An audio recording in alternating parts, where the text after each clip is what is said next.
Welcome back to Only Talk Sports. We talk sports every single day, or at least we try to. I'm your host, Jeffrey, and subscribe to the channel if you like sports content. Hit that notification bell so you never miss another video. Now, today, me and Buckeye Mike discuss the 2023 USFL College Draft, and we discuss every player drafted and what we think about each USFL team's draft selections. All right. So, the first two teams of their drafts here, we got the Memphis Showboats, the brand new team replacing the Tampa Bay Bandits, and the defending, undisputed USFL champion Birmingham Stallions. Look at these lists. For these two teams, what picks stand out to you? Well, I mean, a lot of these names, unfortunately, are, players that not a lot of people know of. I mean, obviously, the one that jumps off the page is Malik Cunningham, quarterback from Louisville. I'm sure Austin's happy about that. But, Birmingham, I mean, it's going to be interesting now that they got Malik Cunningham. Obviously, I think a lot of these players aren't playing, this season or whatever. I think they have, the rights, and it's they're going to have to work it all out. But, they have Jamar Smith, and now you got Malik Cunningham, potentially going to be out of the fold. So it's going to be interesting to see how it works out for Birmingham there. But, I mean, there's, a lot of good players. Trey Shropshire, he was really good at UAB, really good receiver. So, I mean, there's just, not a lot of big names, but, just overall solid players. A lot of these players were from smaller schools. It's a lot of them even HBCU and Division II or FCS or whatever as well. So a lot of it's just, players that not a lot of people know of, but they have a lot of potential. And obviously they weren't going to get drafted more than likely. So that's what helps the USFL know that these players are at least going to want to play in this league. Yes. I mean, to your point with HBCUs and all that, there have been 12 HBCU players drafted in this draft. So that's definitely huge. To your point, yes, most of the players picked in this draft were going to be your fifth round or lower, or actually fifth round or worse players. So obviously, for example, you said Malik Cunningham jumps off the page for Birmingham here. Well, as decent or good as Cunningham is, that just goes to show that, his value, his stock for the NFL currently is not very high. Because, I mean, obviously, we didn't see Stetson Bennett, Bryce Youngs, Sean Clifford, those three. Oh, Max Duggan. We didn't even see Max Duggan. Those four were Bryce Young. Everyone was like, they should be funny and just do it. But the other three, it's or CJ Stroud. They're not going to do CJ Stroud, players like that. Yeah. But because it was rumored at one point Max and Stetson and Sean could end up here because their projection is low enough, or it's almost borderline enough to where, okay, maybe. And I mean, that's the thing too. These players just want to just play. These QBs just want to just play. And it's not always necessarily about chasing that bag, so to speak. Darius Days is another one as well. I think he was at TCU in college. He's a pretty notable name as well. It seems like Birmingham's got more of the notable names than Memphis does, but Memphis has a lot of the underrated players. Brevin Allen was really good in college. So, I mean, I just think overall both these teams have solid players, just not a lot of notable ones outside of Malik Cunningham being the obvious one. So the next two we got on deck is New Orleans and Houston. Now, if I'm looking at this, I'm seeing two teams here that are kind of, you've got name poppers on both sides. You've got Isaiah Moore, linebacker. You've got DJ Ivey, the corner, and Keaton Mitchell, the running back for New Orleans. To me, those are some big eye poppers. The big eye popper for Houston, in my eyes, is going to be Chase Bryce. And I just have to say this for obvious reasons, but Jeffrey Johnson. That's funny. Yeah, on both these teams, I mean, Tyler Scott, he was a great receiver at Cincinnati, so that's a great addition for New Orleans. Mitchell, I thought that he was a player that would be in the NFL, and he still could be. In the NFL draft, I mean, at East Carolina, he was lighting it up. Actually, oddly enough, the East Carolina-Cincinnati game, for both teams, that was their best game probably all year. Keaton Mitchell got hit really, badly in that game, and he got a concussion, but then he came back and he was still playing really well. But I think Tyler Scott and Keaton Mitchell are great players that have an NFL future for sure. And Jake Bobo, he was a wide receiver at UCLA. He is a pretty solid player. Probably not as well known as the other, two players, and probably wasn't as draftable, but still solid. Dante Stills was a good defensive lineman at West Virginia. There's a lot more notable names here than on the last two teams. And then, again, with Houston, Chase Bryce, really good quarterback at App State. I mean, he had a journey. I mean, he played at Duke, Clemson, and then App State. He was all over the place just trying to find a home. And App State, he did good. He had turnover problems. That's why he's not in the NFL. He had way too many interceptions. If he had to cut down on the interceptions, then he would be in the NFL. But if he can show and prove that he's a quarterback that is, cleaned up the mistakes and can, have more successful plays versus negative plays in the future, then I think he has a shot in the NFL. Jeffrey Johnson was a great defensive lineman at Oklahoma, which, I mean, if you're playing for Oklahoma, you're probably really good. And overall, both these teams just have solid players. And I think that, this draft, as long as these players do end up playing for these two teams, both teams did a really good job with their additions. Agreed. I definitely see probably most of these guys playing. Chase Bryce, probably most likely for sure.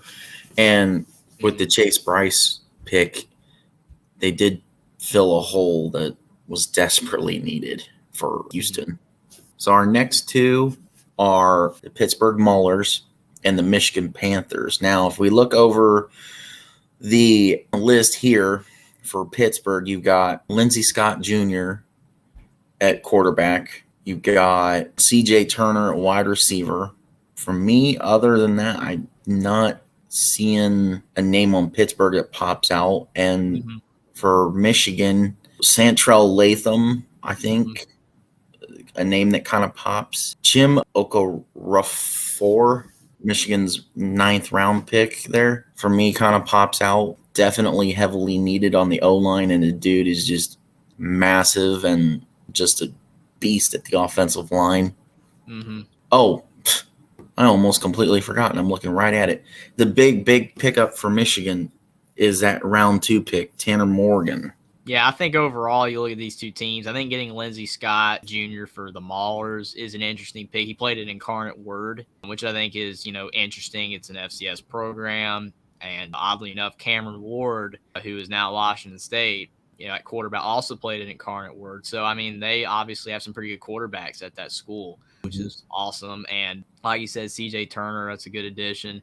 But Michigan, I think Michigan did a really good job because you got Tanner Morgan. And yes, he's, to me, exactly like Chase Bryce, even though he played at Minnesota and Chase Bryce was at App State, but they're turnover prone. And that's why Tanner Morgan's here.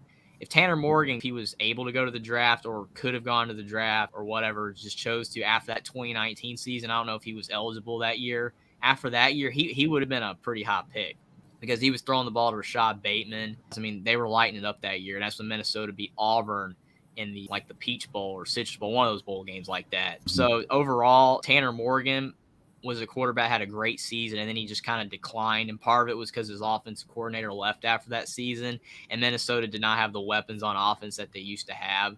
So his production declined overall, but he's still a capable quarterback. And I think if he can regain his 2019 form, he could be an NFL quarterback. But it's been 3 or 4 years since that season, so he's going to have to return to form. I think it's really good that Michigan got 4 offensive linemen in this draft because they needed it. Their offensive line was awful last year, and getting offensive linemen that are all really solid, I think is going to help out Michigan overall with whoever's at quarterback. Gunnar Oaks, he was a really good tight end at Eastern Michigan. Not a lot of people know about him, but he's an underrated player, and again, that's why you get guys like this that you've never really heard of before pop up in these leagues and end up playing really well. I think he's a guy to watch. But overall, I think both teams did well, but I really like Michigan's selections. Yeah, to your point, I completely agree. Michigan's selections look a lot stronger as far as drafting needs instead of wants or big namers.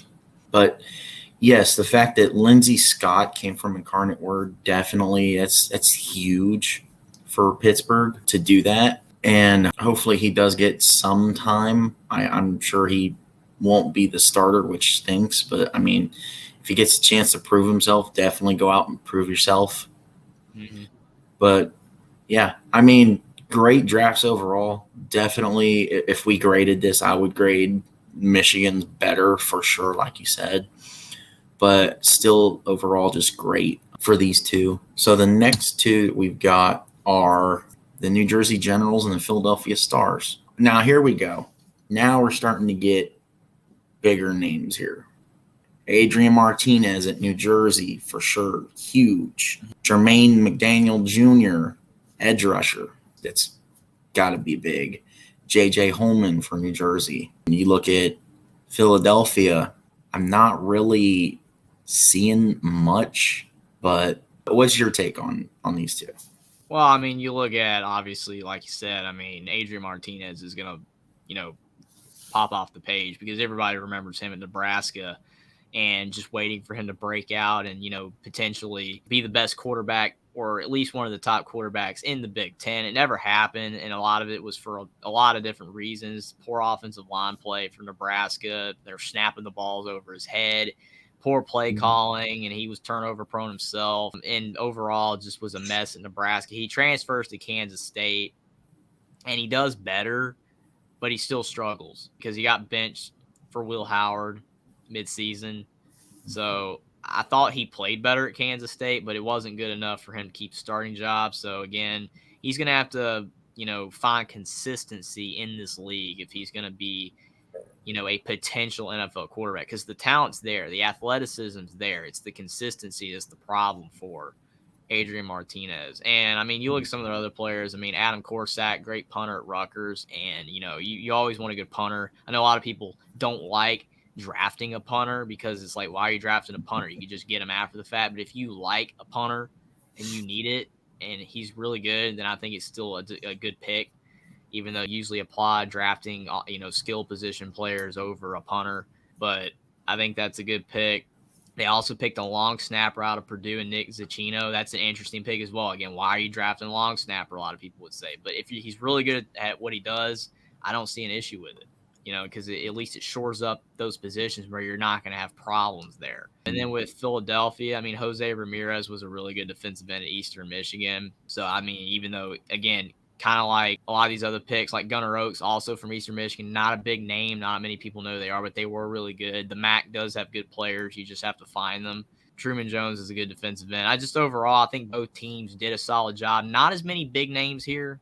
I mean, there's not like a lot of well-known players, but you still have Adrian Martinez, and you've got a lot of diamond in the rough players that are going to be probably really solid in the USFL. Subscribe to the channel if you like sports content. Like this video down below. Comment down below what you think about the 2023 USFL College Draft and what you think about every player that was selected in the draft and which team you think will benefit the most from the players that they picked. And I will see you next time.